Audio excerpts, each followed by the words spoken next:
जी, hello दोस्तों, मैं हूँ कमर चीमा और दोस्तों एक चीज़ ऑब्ज़र्व कर रहा था कि पाकिस्तान ने रिसेंटली अभी जेट-10C जो कि चाइनीज़ एयरक्राफ्ट है, उनको अपने स्क्वाड्रन में शामिल कर रहे हैं और उधर से इंडिया ने आपको पता है राफ़ेल जो कि उन्होंने फ्रांस से लिए थे वो उन्होंने काफ़ी हद तक अपने स्क्वाड्रन में उसको डाल लिया है। लेकिन मैं देख रहा था कि पाकिस्तान की मीडिया मैनेजमेंट और इंडिया की मीडिया मैनेजमेंट बिल्कुल डिफरेंट है। मुझे ऐसे लगा कि जैसे पाकिस्तान चीज़ों को सीक्रेट रखता है या बड़े बाद में आके शो करने की कोशिश करता है जबकि इंडिया जो है वो पूरा एक एक प्रॉपर मीडिया कैम्पेन करते हैं इस हवाले से। अगर ये देखा जाए कि ये जो जे-10C की बात हो रही है, तो इसको जब शेख रशीद साहब हमारे यहाँ पे पाकिस्तान में बड़े मशहूर इंटीरियर मिनिस्टर हैं और बड़े फ़नी भी हैं, मुख्तलिफ चीज़ों में आजकल परेशान रहते हैं, क्योंकि उनको पता है उनकी पार्टी डिलीवर नहीं कर रही और वो मीडिया में नहीं थे। जब अपोज़िशन में होते थे, तो रोज़ शाम को बैठे होते थे, आजकल नहीं बैठते क्योंकि आजकल सवालों के जवाब मुश्किल होते हैं। हुकूमत में आना थोड़ा मुश्किल काम ही होता है। तो वो बार-बार कह रहे थे चाइनीज़ JS-10 व्हाइल रादर से सेइंग कि जी चाइनीज़ J-10C तो वो बार-बार JS-10 कह रहे थे। अब दूसरी तरफ देखिए जब आपको पता है राफ़ेल जो है उसको लेने की बात हुई तो I think if I am not wrong Rajnath Singh साहब खुद पेरिस गए थे और वहाँ पे उन्होंने बाकायदा वो जो एक प्रॉपर होता है आई थिंक वो उन्होंने कुछ तोड़ा भी था वो उसको आई डोंट नो उसको क्या कहते हैं खोपरा या कुछ वो जो भी था, वो तोड़ा और प्रॉपर एक वो रस्म की उन्होंने और लिए और इंडियन मीडिया ने बड़ा उसको हाइलाइट किया जनाब कि बहुत बड़ी चीज़ आ गई है। गो के ऑब्वियसली पाकिस्तान के साथ जो इंडिया की जो डॉग फाइट हुई जिसमें अभिनंदन का जहाज गिरा that was a huge challenge for India. Then China line of actual control पे इंडिया को चाहिए थे जहाज तो उन्होंने अपनी इन्वेस्टमेंट करनी करनी थी। सो इंडिया ने जिस तरह उसको हाइलाइट किया, प्रोजेक्ट किया और वो एक ज़ाहिर बात है that is completely different from us.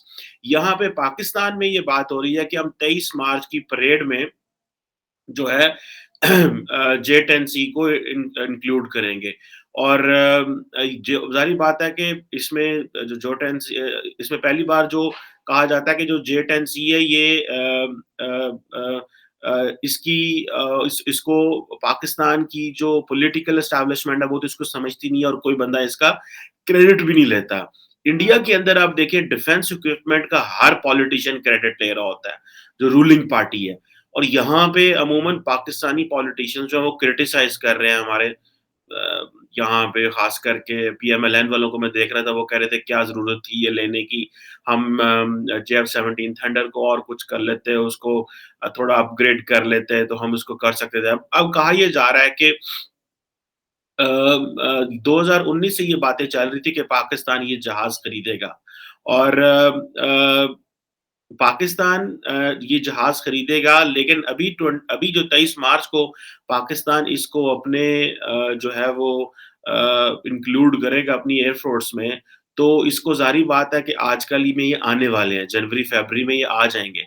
और अगर फ़रवरी में मेरा ख़्याल है पाकिस्तान को ये जहाज़ मिलते हैं और सुनने में आ रहा है कि 36 जहाज़ आएँगे जो कि 18 हथियारों पर मुश्तमिल 2 स्क्वाड्रन होंगे। और ये जो ज़ाहिर बात है 23 मार्च को अगर पाकिस्तान के से पहले उन्होंने हमारे हवाले करने और ये भी बात है कि जिस तरह इंडिया के अंदर वो है आई थिंक वो भी बड़े पैमाने पे अपना रिपब्लिक डे मनाते हैं, तो पाकिस्तान ने भी इस दफ़ा जो है वो रिपब्लिक डे को बड़े पैमाने पे मनाने का प्लान किया है जिसमें कोई बाहर से डिग्निटीज़ वग़ैरह भी आएँगे। वो किस तरह के डिग्निटीज़ हैं अभी इस पर कोई वो क नहीं चली लेकिन इंडिया जो है वो अपनी मीडिया कैम्पेन बहुत ज़्यादा चलाता है। जैसे इंडिया के अंदर जब ये JF-17 आ रहे थे सॉरी राफ़ेल आ रहे थे, तो पूरा Indian media without I think even politicians हों या ना हों, उसको बड़ा हाइलाइट कर रहा था। ज़ाहिर बात है for China, for Pakistan and above all वो जो एक नरेंद्र मोदी का एक है ना कि मैंने अपनी वो वो कॉन्फिडेंस दे रहे हैं या वो कह रहे हैं कि इंडिया डिज़र्व्ड मच बेटर लेकिन हम वो नहीं कर सके। ये एक basically this is part of the plan कि India deserves much better global status as compare to हम ये माज़ी में जो है हम वो नहीं करने देंगे। बट एनी हाउ पाकिस्तान में ऐसा कुछ भी नहीं है, यहाँ पे खामोशी है मीडिया में भी क्योंकि ये टेक्निकल सब्जेक्ट है, पहली बात तो ये है और दूसरा जो डिफेंस के मैटर हैं, उसके ऊपर कोई बोलता नहीं है। पॉलिटिशियंस आपको पता है वैसे डरे-डरे रहते हैं और बल्कि वो डिफेंस के मामलात में खामोशी इख्तियार करते हैं। जबकि इंडियन पॉलिटिशियन जो हैं, वो इंडियन आर्मी का और जो वो करती है, उसका एब्सोल्यूट क्रेडिट ले रहे होते हैं। ठीक है जी। ये मैंने एक एक just sort of an observation कि जब ये J-10C आ भी जाएगा, ठीक है जी, तो यहाँ पे आप देखिएगा कि यहाँ पे किसी की आवाज़ भी नहीं निकलेगी कि जनाब यहाँ पे लोग बोलेंगे नहीं और बात भी नहीं करेंगे। जबकि भारत में आप देखेंगे इसको completely different line and length में लेके जाया जा रहा है। अभी ये बातें चल रही है जी राफेल का मुकाबला कर सकते हैं कि नहीं कर सकते।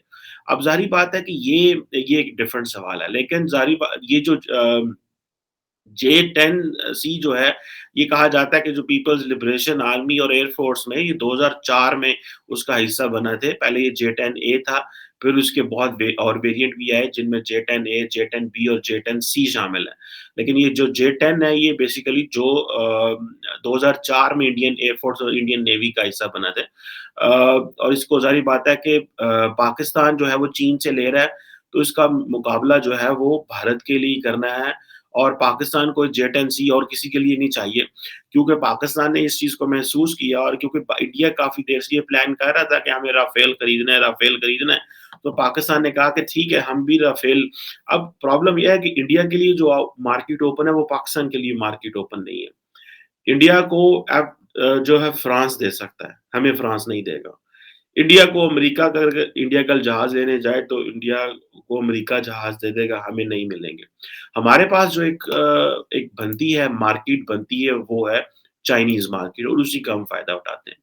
और इसके अलावा हमारे पास कोई चॉइस भी नहीं है। लेकिन क्वेश्चन ये है कि क्या ये JF-70 अपना राफेल का मुकाबला करेगा? ज़ाहिर बात है ये एक बड़ा टेक्निकल सवाल है और इसमें ज़ाहिर बात है कि इसकी जो सुनने में आया है डिफरेंट है। मैं I am not a technical expert on planes aircrafts जो है इनके लिए कोई लेकिन ये है कि जो J-10C के कहा जा रहा है कि इसकी जो स्पीड है अगर उसको उसका काबिली जायज़ा किया जाए तो जो राफ़ेल की जो स्पीड है वो कोई 1912 किलोमीटर है। और जो J-10C की रफ़्तार है वो 2400 किलोमीटर है और जो J-10C में कहते हैं जो रडार लगा हुआ है वो एक और नेचर का है जिसे I think 1400 transmitter receiver module नस्ब है उसके अंदर, जबकि राफ़ेल के अंदर जो रडार लगा हुआ है वो RBE-2 में है। 800 838 मॉड्यूल है। सो ये डिफरेंट किस्म की है, लेकिन जैसे J-10C की जो फेरी रेंज है वो 3200 किलोमीटर है, जबकि राफ़ेल की जो रेंज है वो 3700 किलोमीटर है। J-10 की जो सर्विस सीलिंग 18,000 मीटर और राफ़ेल की जो सर्विस सीलिंग है वो 15,835 मीटर है। लेकिन अच्छा इंडियन मीडिया कंप्लीटली ये कह रहा है, ये इंडियंस ये कह रहे हैं कि ये जो राफ़ेल है ये ज़्यादा ताकतवर है। अच्छा अगर मैं इसको थोड़ा-सा देखूँ, तो हमने तो पाकिस्तान ने देखी ना हमें क्या सूट करता है। ज़्यादा ये कहा जा रहा है कि जो जो राफ़ेल है वो एक बिल्कुल state of the art cutting edge plane aircraft है एज़ कंपेयर टू J-10C। पहली बात तो ये है कि चाइना से जब भी कुछ चीज़ें ली जाती हैं तो they are not that credible उनकी क्रेडिबिलिटी नहीं है। राफ़ेल जो है उसकी that has a credibility but that does not mean कि अगर पाकिस्तान ने ये लिया है तो उसकी क्रेडिबिलिटी नहीं है। आई थिंक ये एक सिंगल इंजन एयरक्राफ्ट है, लेकिन पाकिस्तान ने तो देखना है कि हमारे लिए क्या आसानी है। ग्लोबल मार्केट उस तरह ओपन नहीं है। पाकिस्तान जो है वो इसकी अपग्रेडेशन कर सकता है, हम इसको अच्छे तरीके से हैंडल कर सकते हैं क्योंकि पाकिस्तान ने ऑलरेडी JF-17 थंडर बनाया था चाइना के साथ मिलके, तो यहाँ से वो उनका काम करना हमारे यहाँ पे जो कामरा का जो फ़िज़ाई यूनिट है जहाँ पे जो पाकिस्तान फ़िज़ाई बेस है कामरा, वहाँ पे इस हवाले से काफ़ी काम हुआ है और कैपेसिटी बिल्डिंग अच्छी है पाकिस्तान की इस हवाले से। सो हमें इस चीज़ को देखना है कि हमारे लिए क्या सूट करता है। लेकिन राफ़ेल जो है वो टेक्निकली वो एक डिफरेंट ब्रीड है और वैसे भी जो फ्रेंच मिलिट्री है या जो चाइनीज़ मिलिट्री है, दोनों का अपने काम करने का अंदाज़ अलग है। लेकिन ज़ाहिर-सी बात है कि जो राफ़ेल है उसकी कैपेसिटी, कैपेबिलिटी वो बिल्कुल एक डिफरेंट चीज़ है। लेकिन ये कहा जा रहा है कि J-10C एक अच्छा जहाज़ है, ये आपके अच्छे काम आएगा पाकिस्तान के लिए क्योंकि पाकिस्तान के पास F-16 ही थे या फिर रशियन जो जहाज़ थे वो तो पुराने आहिस्ता-आहिस्ता आउटडेटेड होते जा रहे हैं। इंडिया के अंदर भी है रशियन जहाज़ आउटडेटेड होते जा रहे हैं, बल्कि रिसेंटली बहुत सारे जो है वो जहाज़ गिरे भी हैं, हेलीकॉप्टर गिरे हैं इंडिया के अंदर। पाकिस्तान के अंदर भी अक्सर कोई ना कोई गिरता रहता है, छोटे जहाज़ गिरते रहते हैं। लेकिन टेक्निकली अगर इस सारे प्रोसेस को देखें कि पाकिस्तान भी 36 जहाज़ ले रहा है, इंडिया ने भी 36 पाकिस्तान 36 J-10C ले रहा है। इंडिया जो है कई लोग कह रहे हैं 25 ले रहा है, कई लोग कह रहे हैं 36 ले रहा है पाकिस्तान में, लेकिन इंडिया ने 36 राफ़ेल की डील की हुई है, कुछ आ गए हैं और कुछ आने वाले रहते हैं। लेकिन हम यहाँ पे पाकिस्तान के अंदर एक बड़ी क्लैरिटी जो है वो ये है कि कोई बंदा डिफेंस की चीज़ों की ना तो तशहीर करता है और ना इसको ये बेसिकली पॉलिटिकल पार्टीज़ का काम होता है कि वो किस तरह इन चीज़ों को देखते हैं। और जो पॉलिटिकल पार्टीज़ हैं पाकिस्तान में वो एक तरफ वो कहती हैं जी हमें तो ज़्यादा पैसा चाहिए डेवलपमेंट के लिए और चीज़ों के लिए और डिफेंस के लिए ऑब्वियसली पैसा जो है वो जो जा रहा है वो शायद इतना ज़्यादा ज़रूरी नहीं है।